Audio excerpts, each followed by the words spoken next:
Pre 2 nedelje kripto tržište je izgledalo kao ratno polje. Najveće kriptovalute su dostigle najniže cene u preko godinu dana. Danas, 15 dana kasnije, situacija izgleda malo drugačije. Bitcoin i celo kripto tržište je videlo ogroman rast u ovom periodu. I u ovom videu ću pokazati kako danas izgleda tržište i objasniti zašto su Bitcoin i zlato toliko rasli u protekle 2 nedelje. Ja sam Vukan i moj cilj je da proširim Web3, blockchain i kriptovalute na Balkanu kroz edukativni sadržaj i rečnik koji svako može da razume. Ja nisam finansijski savjetnik i ovaj video se ne treba shvatiti kao finansijsko savjetovanje. Svako ulaganje u kripto tržište radite na sopstvenu odgovornost. A sada, ajmo u video.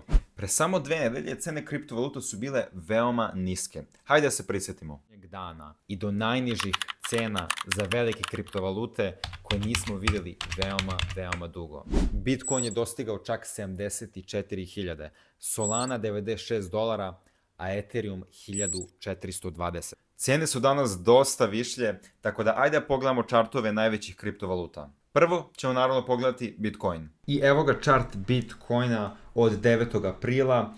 Kao što vidimo ovdje 9. i 7. april, tad je bio taj bottom od 74.000 kad sam napravio prošli video. I da, vidite, zapravo 2 puta se to desilo, 7. aprila i posle 9. aprila. Posle toga smo imali te prve pozitivne vesti o kojima ću sad pričati posle ovog segmenta. I onda smo imali period od 10 dana od 12. aprila do 21. aprila kada se Bitcoin držao, kao što vidite, između 83.000 i 85.000 otprilike.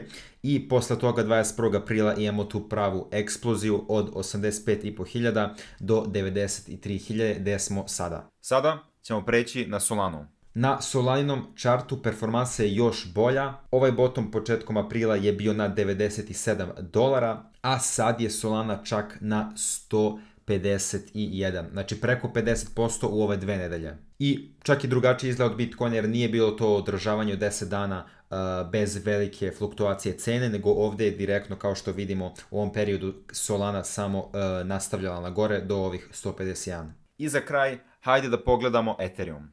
Kod Ethereuma je malo drugačija priča. Slično Bitcoinu ima ta dva botoma oko 1420, kao što sam pričao u prošlom videu, 7. aprila i 9. aprila. I slično Bitcoinu ima taj period održavanja cene između 1690 i 1570 gdje se držao nekih 10-12 dana i onda taj skok na 1800, sad je 1760.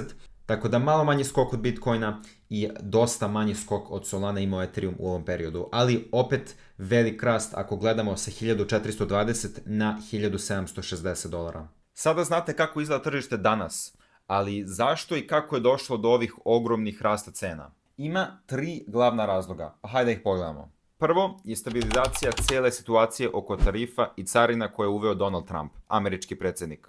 Pa 10. aprila uvedena je pauza od 90 dana za sve carine prema svim državama osim Kine. Također, SAD je započeo bilateralne razgovore sa raznim državama oko sveta tako što bi mogli da dođu do nekog dogovora vezano za trgovinu. Vijetnam, Indija, Japan i još mnoge druge. Ali još bitnije od toga, carine ka Kini su spuštene na 145%, a i Donald Trump je rekao da će verovatno ova cifra biti i dosta niža kada budu počeli pregovori sa Kinom. Ovi pregovori su širi deo strategije SAD-a, tako da bi mogli da zaštite domaću proizvodnju i da reše trgovinske neravnoteže sa raznim državama na planeti. I ishod svih ovih pregovora će ekstremno uticati i na globalnu ekonomiju i na kripto tržište, tako da ćemo veoma blisko pratiti kako će se završiti. Drugi razlog zašto su Bitcoin i zlato toliko puno rasli je slabljenje američkog dolara. Od januara ove godine američki dolar je pao više od 9% u odnosu na druge globalne valute i dostigao je najniži nivo u protekle 3 godine. Ovaj pad je rezultat povećane zabrinutosti investitora zbog trgovinske politike Donalda Trumpa i njegove retorike prema Fedu. Ovo je dodatno dovelo do nestabilnosti na tržištima i do nepoverenja u američki finansijski sistem. Iz tog razloga puno novca izlazi iz dolara i zato je dolar oslabio 10% od početka ove godine.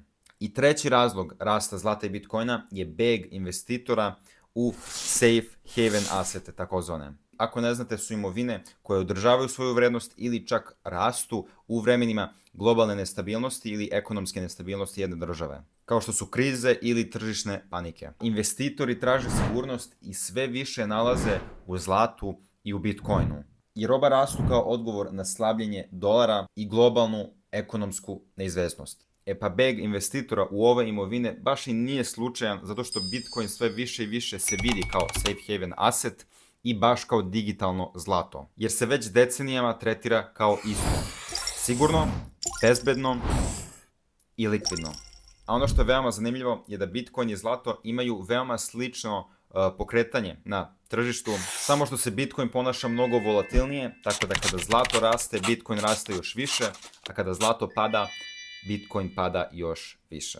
To dodatno ojačava narativ da je Bitcoin digitalno zlato, koji sve više zauzima mesto u portfolijima ozbiljnih investitora. Sada znate zašto Bitcoin i zlato su rasli dok berze tonu. I znate kako je tržište reagovalo na velike ekonomske promjene, kao puštanje situacije kod Trumpovih carina, preko slabljenja dolara i naravno ulaz u safe haven asete kao Bitcoin i zlato. Ako ti se svidio ovaj video i želiš još Web3 i kripto sadržaja, ostavi like i pretplati se na moj kanal. A ako želiš još resursa, još sadržaja, pogledaj deskripciju i tu ćeš naći još linkova. Hvala puno na pažnji i mi se vidimo u sljedećem videu.